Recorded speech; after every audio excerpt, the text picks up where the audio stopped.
Friends, मैं हूं सारिका और आप लोगों का स्वागत है ग्रेट इंडियन खजाना में। आज के वीडियो में हम बात करेंगे सैलरी अकाउंट के बारे में।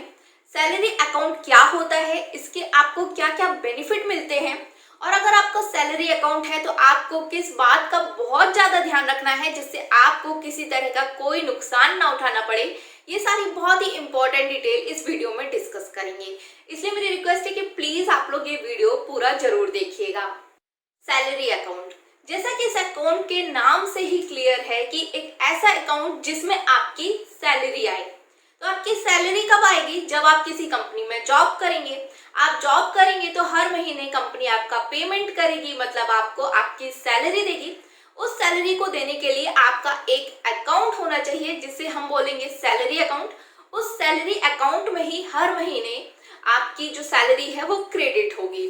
तो यहाँ पर सीधा सीधा मतलब ये है कि जो लोग किसी कंपनी में जॉब करते हैं और कंपनी हर महीने उनको उनकी सैलरी देती है, वही लोग अपना सैलरी अकाउंट ओपन करवा सकते हैं। जैसे कि आपका नॉर्मल सेविंग अकाउंट होता है वो कोई भी पर्सन ओपन करा सकता है, लेकिन सैलरी अकाउंट आप सिर्फ तभी ओपन करा सकते हैं जब आप किसी कंपनी में जॉब करते हो।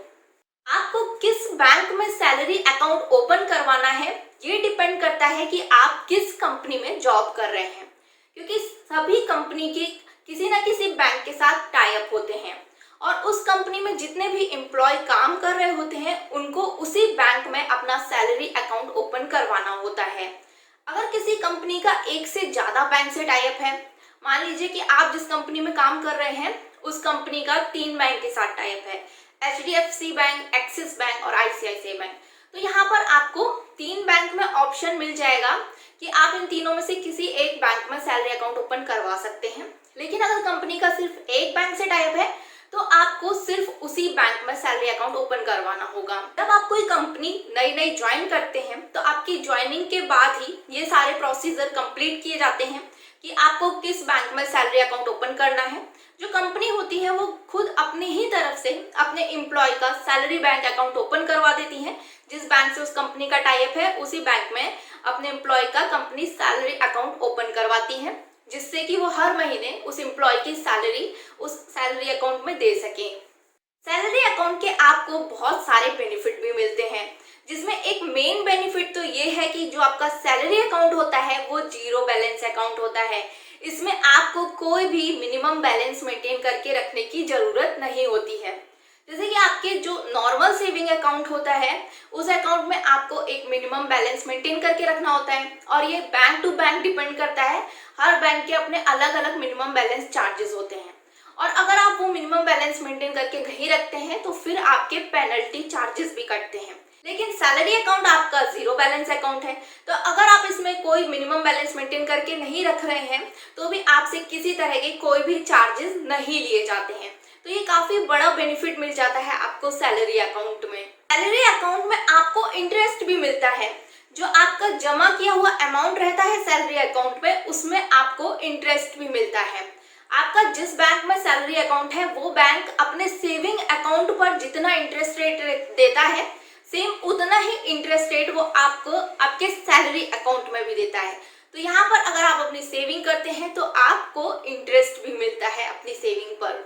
सैलरी अकाउंट में आपको cheque book facility, net banking facility, mobile banking facility, SMS facility, ATM card की फैसिलिटी, सारी फैसिलिटी आपको मिलती है। जैसे कि आपको नॉर्मल सेविंग अकाउंट में जो फैसिलिटी मिलती है वो सारी फैसिलिटी आपको सैलरी अकाउंट में भी मिलती है।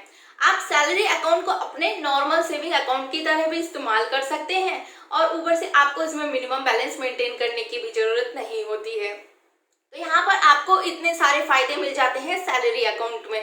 सैलरी अकाउंट को लेकर के 2 क्वेश्चन जो लोगों में जिसको लेकर के बहुत ज्यादा डाउट है वो भी मैं आपके क्लियर कर देती हूँ। पहला क्वेश्चन तो ये कि मान लीजिए आपका पहले से किसी बैंक में सेविंग अकाउंट है, मान लीजिए आपका HDFC बैंक में पहले से ही सेविंग अकाउंट है। अब आपने किसी कंपनी को नया ज्वाइन किया, उस कंपनी में आपका HDFC बैंक में ही सैलरी अकाउंट ओपन करवाना है। तो फिर अगर आप चाहें तो जो आपका पहले से सेविंग अकाउंट है उसी सेविंग अकाउंट को आप सैलरी अकाउंट में कन्वर्ट कर सकते हैं। आपको अपने बैंक के ब्रांच में जाकर के इसके रिगार्डिंग आपको एप्लीकेशन वगैरह देनी होगी। और अगर आपको बैंक परमिट करता है तो आप अपना जो आपका पहले से ही सेविंग अकाउंट है उसको सैलरी अकाउंट में कन्वर्ट कर सकते हैं। आपको दूसरा अलग से सैलरी अकाउंट ओपन करने की जरूरत नहीं पड़ेगी।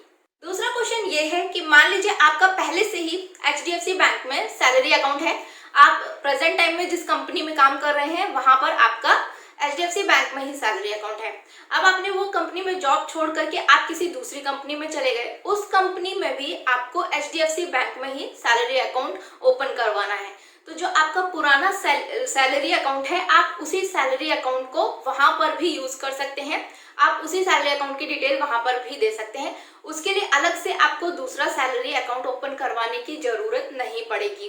लेकिन जिस कंपनी को आपने नया नया ज्वाइन किया है उस कंपनी का टाइप अगर किसी दूसरे बैंक के साथ है तो फिर आपका जो HDFC बैंक में सैलरी अकाउंट है उस अकाउंट से आपका काम नहीं चलेगा, क्योंकि उस कंपनी का जो कंपनी आपने ज्वाइन की है उस कंपनी का जिस बैंक के साथ टाई अप होगा आपको उसी बैंक में सैलरी अकाउंट ओपन करवाना पड़ेगा।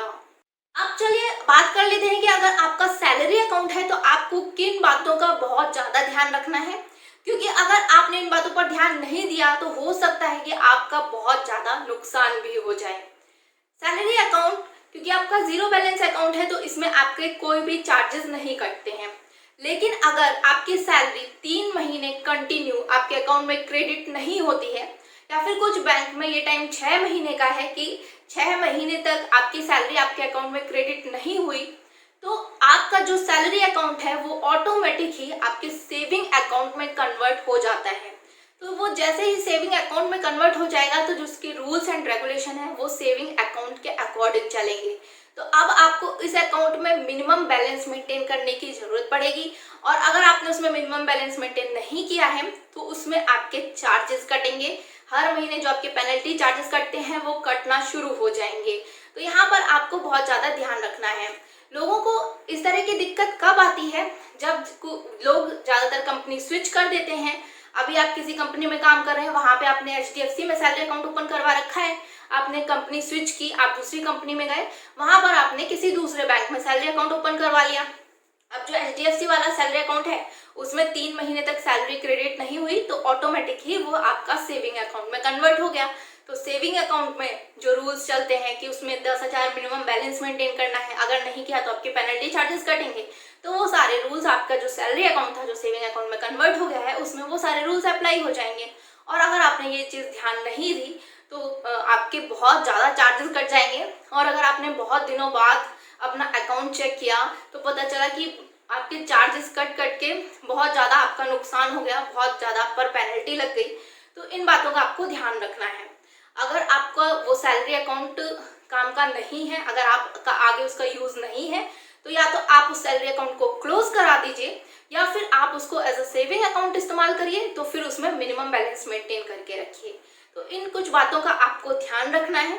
तो ये तो हो गया सैलरी अकाउंट के बारे में। इससे पहले भी मैं कई सारे वीडियोस बना चुकी हूँ जिसमें मैंने आपको बताया है कि बैंक के जो अकाउंट होते हैं वो कई टाइप के अकाउंट होते हैं, कितने टाइप के अकाउंट होते हैं, सेविंग अकाउंट क्या है, करेंट अकाउंट क्या है, उनमें क्या डिफरेंस है, ये सारे वीडियो मैं अपलोड कर चुकी हूँ अपने चैनल पर।